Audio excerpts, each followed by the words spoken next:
What we're talking about here are core motivations. Okay. And core motivations are levers that you can use to control someone's behavior. And there's 4 of them. And they break into a acronym that we at the agency call RICE, R-I-C-E. The R stands for reward. Reward is the first core motivator. The second is ideology. And we spend a lot of time talking about ideology today, right? C is coercion. E is ego. Okay. So every human being. Sorry, what was the R?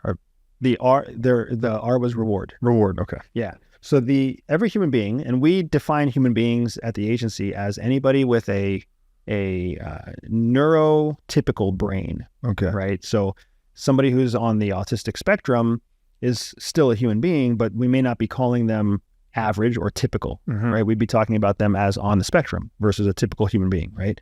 But a typical human being basically has these 4 core motivators, and everybody has a natural tendency towards one of the 4 more than any other, but all 4 will work for all people. When you look at the 4 in terms of significance and power to actually drive a behavior or control a behavior, they're not equal. The strongest of the 4 is ideology. If you can ideologically connect with somebody, if you can get into their secret life and create or twist their ideology, you essentially have the strongest control over that person you could have. And we've seen this. We've seen this in highly religious communities. You've seen this in extremist terrorist groups. You've seen this in, abusive relationships, right? People can cling to an ideology so strong that they abandon rational thought. They attach their entire identity to the ideology. Correct. So is this where you get divisiveness between left and right wing or vaxxer, anti-vaxxer? It's like people, they tie their identity to the ideology. Exactly. And then that person becomes very easy to control. Yes. If you control the ideology. If you control the ideology, or if you direct the ideology, right? Yeah. So you've got it, right? And that's one of the 4 core motivators. That's the strongest. The second strongest is ego. And most people would say that that's fairly obvious, right? When we talk about ego, we're not talking about egotistical. 2 different things, right? Egotistical means somebody who thinks it's all about them. Ego has to do with how you want to be perceived by others. So a very sacrificial person who is not at all egotistical still has an ego.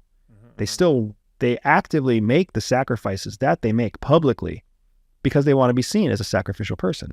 They want to be seen as a giver. They want to be seen as a leader. They want to be seen as selfless, right? They have an ego. Right. It's just not what we typically call egotistical. So is that then the actions they're taking to create their public life? Correct. Is their ego? Okay. Correct. They're shaping their public life because of the ego they want to protect or project, right? So RICE, reward, ideology, coercion, and ego. Ideology is the strongest of the 4. Ego is the second strongest. The weakest is coercion. Because if you recall, we're in someone's secret life. We have used the know, like, trust process to build trust with this person to gain access to their secret life. Well, now once we use a coercive technique, once you hold a gun to someone's head, once you give them an ultimatum, once you say, that once you demonstrate a threat that leverages or leans into their shame or their guilt or, their abuse, once you do that, you inherently break part of the trust that they have in you. You introduce the question, the shadow of doubt. Should I trust this person? Should I listen to this person? And even though you're in their secret life, it's very unlikely they're ever going to let you out, right? But that doesn't mean that they're going to give you full cooperation inside their secret life. And that's why coercion is so dangerous, because you only get one chance. If you coerce somebody one time and you're caught, you never get back to where you started ever again. If you've ever been cheated on by a girlfriend or lied to by a family member, you never get back to where you were. Yeah, for sure. So coercion it's very high risk for very low return. Now, does that mean that we don't coerce people sometimes? No, not at all, because coercion still works. Yes. You just have to be prepared that if you're going to coerce, it's never going to be the bond, the connection, the control will never be as strong as it was the first time. Is it more than a measure of last resort? That's exactly. You prefer ideology or ego before coercion. Yep. And then, of course, the missing piece is reward. And reward is difficult because reward changes, right? I would have done a lot of things for $1,000 when I was 18.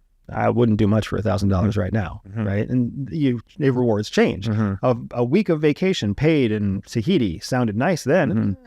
I don't really want a week off, and I don't really want to get on a plane to Tahiti. And I've got 2 kids and a wife and, you know, a household I have to worry about too. So rewards are constantly shifting. So the power that comes along with being able to control those rewards is also constantly shifting. Yes. There was a day where you and I probably would have put our name down on a piece of paper to win a free car or to win a free, you know, holiday trip. Free anything. Oh yeah, right? We would have put our name and our email address and our phone number. We would have said when we're 18. Yep. But now nobody gets my phone number and my name for free. Yeah. Right? It just doesn't, that's not how it works. If you like this short clip, make sure you click here to see the next clip or here to see the full podcast episode.